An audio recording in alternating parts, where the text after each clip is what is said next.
Bom dia, meus irmãos, amigos do Café com Fé e Confissão. Domingo, primeiro dia da semana. Que coisa maravilhosa, não é verdade? Aleluia. Tivemos ontem um culto em Pomerode, maravilhoso. Também tivemos o culto das rainhas. Que coisa maravilhosa, né? Ter o culto das rainhas e a equipe lá, Rô Cavaleiro, Carla Reiser, Geise, Madi, Jane, todas essas mulheres envolvidas, né? E a ministra, né? A Fernanda Koga, uma grande bênção. Ela é ministra licenciada do Verbo da Vida, né? Blumenau, né? No ministério, ela é uma bênção. E nós estamos falando de mergulhando no Espírito e compreendendo a fé. Você tem sido abençoado com esses café? Aleluia. Então, Mateus 7,13 diz assim: Entrai pela porta estreita, larga é a porta, e o espaçoso o caminho que conduz para a perdição. São muitos que entram por ela, aleluia, a porta e o caminho. Jesus estava concluindo o sermão do monte e ele realmente derramou a sabedoria de Deus nessa ministração. A palavra de Deus flui dos seus lábios como um rio. E ele fez uma declaração aqui e nos mostra, aleluia, duas coisas tremendas em relação ao funcionamento da nossa fé. Ele falou de uma porta e de um caminho. Uma porta estreita e um caminho apertado. Fica claro que o funcionamento da nossa vida espiritual passa por esta porta e por este caminho. Aleluia, a porta e o caminho. Quando Deus abre o nosso entendimento, vivificando a sua verdade em nosso íntimo, uma porta de acesso à dimensão do reino de Deus se abre. Essa porta fala do desafio de agirmos em cima do que Deus falou. Como a palavra diz, Tiago diz, não seja só ouvinte, seja praticante. Aleluia. É o desafio para agir de acordo com o entendimento revelado que recebemos na palavra, para viver uma vida no Espírito e para uma mudança de dimensão. Uma porta é um lugar de entrada. Fazer, pôr em prática o que Deus nos mostrou no Espírito. A palavra que o Senhor vivificou em nosso íntimo precisa ser acessada pela fé. E entramos por essa porta quando nós, na simplicidade de uma criança, aceitamos e agimos de acordo com o que Deus nos diz. Ao agir, entramos. A atitude da fé nos faz passar pela porta estreita. Por isso é importante passarmos tempo a sós com Deus, orando, meditando em sua palavra, a fim de que ele estabeleça essas portas. Sua palavra, aleluia, ela tem que estar no nosso coração. Ela acessa o nosso coração. Na saúde, na família, nas finanças, na profissão, no ministério. Em todas as áreas da nossa vida, Deus nos chama a viver pela fé. Em todas as áreas da nossa vida, Ele nos chama a viver da sua palavra. Em todas as áreas da nossa vida, Ele nos desafia a não viver naturalmente, mas vivermos sobrenaturalmente. Nós não temos como viver essa vida sobrenatural dependendo do natural. Jesus fala da porta e do caminho.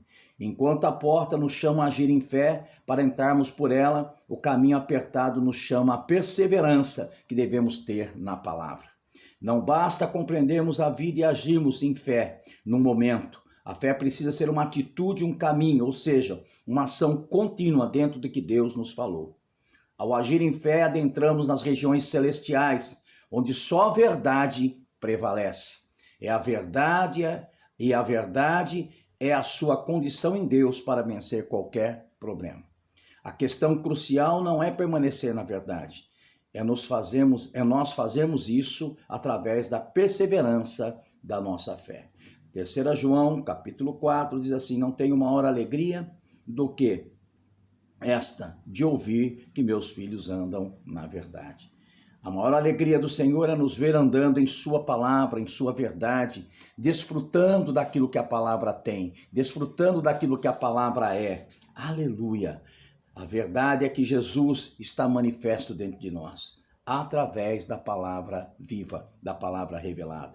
E o escritor aos Hebreus diz, no capítulo 6, o verso 12, para não vos torneis indolentes, mas imitadores daquele que pela fé e pela longanimidade herdaram as promessas. Isso é o que nós somos pela graça do Senhor, herdeiros das suas promessas. A perseverança funciona em nosso coração como um amortecedor espiritual. Tiago 1,12 diz: bem-aventurado o homem que suporta com perseverança a provação, porque depois de ter sido aprovado, receberá a coroa da vida, o qual o Senhor prometeu aos que o amam. É através da perseverança, da decisão de ficar na palavra, que podemos suportar a provação. Aleluia, aleluia. Sabe, queridos, quero dar um exemplo. No Japão, hoje em dia, já existem grandes edifícios construídos com um sistema de amortecedores e molas em seus fundamentos por causa dos problemas de terremotos naquela região. Aleluia. Esses prédios são projetados para suportar os abalos que vêm dos terremotos. Quando fazemos uma escolha pela palavra, aleluia, de Deus, e perseveramos nela, a condição de Deus, que é uma rocha inabalável, passa para nós e podemos suportar a provação em vitória. É incrível como isso funciona. É a graça de Deus nos sustentando acima da derrota. Mas isso ocorre apenas quando escolhemos ficar na palavra de Deus, meu irmão, minha irmã. Escolha ficar na palavra de Deus. Aleluia, porque ela é dada ao nosso coração. Então, como tomar posse das promessas de Deus, você pode me perguntar. A resposta é simples, tendo as promessas reveladas e geradas dentro de nós pelo Espírito Santo, agindo de acordo com o que Deus falou em nosso espírito e perseverando na fé até o fim. Não é simples a vida de cristão, a vida vitoriosa. É uma ação contínua de fé em Jesus, é uma ação contínua de vitória. Na exata proporção daquilo que a palavra de Deus é vitoriosa, se andarmos em fé nela, andaremos em vitória. Crer é vencer. Se você estiver crendo, você já venceu. Não abandone a vitória, deixando de operar espiritualmente através da vivência, perseverança da sua fé. Porque a fé não é um esforço mental ou emocional para que a situação se torne diferente. Claro que depois a fé conquistará a nossa mente, vontade e emoções. A fé é uma convicção íntima, gerada pela luz que o Espírito Santo derrama em nós. Romanos 10,16 diz assim: e assim a fé vem pela pregação, e a pregação pela palavra de Cristo. A fé toma conta do nosso interior, fazendo a palavra de Deus encher os nossos corações. A fé, quando vem, estabelece em nós o saber no Espírito, que é o saber verdadeiro. Paulo diz em 1 Coríntios, capítulo 2, verso 11, porque qual dos homens sabe as coisas dos homens? Porque qual dos homens sabe as coisas dos homens? Senão o próprio Espírito que nele está. Assim também as coisas de Deus, ninguém as conhece, senão o Espírito de Deus. A alma precisa ser conquistada pela renovação da mente, pela verdade. É muito importante pensarmos como Deus pensa. A palavra que entra em nosso espírito precisa mudar a nossa maneira de pensar. Porém, a fé não é um processo almático. Em primeiro lugar, ela é um processo espiritual, gerado e nutrido pelo Espírito Santo em nós. À medida que agimos e perseveramos na palavra que Deus nos dá, a fé começa a trabalhar. Porque quem sabe a verdade ao nosso respeito não é a nossa alma, em primeira instância. É o nosso espírito, nascido de Jesus e ungido pelo Espírito Santo, com a unção que ensina. Jesus é o autor, o consumador da nossa fé. Ele é que trabalha a fé em nós. É a sua palavra, é a pregação de Cristo. E é o seu Espírito que nos guia em toda a verdade, o Espírito Santo. A ação é a perseverança, abre espaços para Deus operar em sua verdade em nossas vidas, edificá-la a nós cada vez mais. Entre pela porta e permaneça no caminho. Nesse processo, a casa de Deus será construída em seu espírito e no meu espírito. E Deus fará em nós algo que vai nos deixar apto a vencer em toda e qualquer circunstância. Louvado seja o nome do Senhor.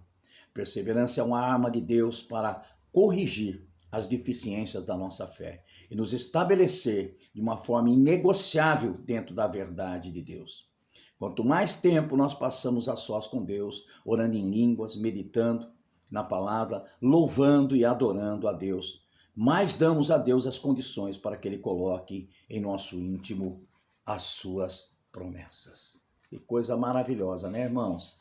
Essa série, Mergulhando no Espírito e Compreendendo a Vida de Fé, é maravilhosa. Tomara que você tenha aproveitado, você medite, ouça várias vezes, sabe? Eu tenho estudado, tenho orado por isso, né? A igreja de Cristo, o corpo de Cristo tem que viver do sobrenatural, não do natural. O natural tem que ser ungido pelo sobrenatural. Aleluia. Bom dia. Pastor Beto Fernandes que te ama. Lembrando que à noite nós teremos o culto da família, eu vou estar ministrando nesse culto, em nome de Jesus. Amém. Vai no nosso canal, dá um clique. Aleluia.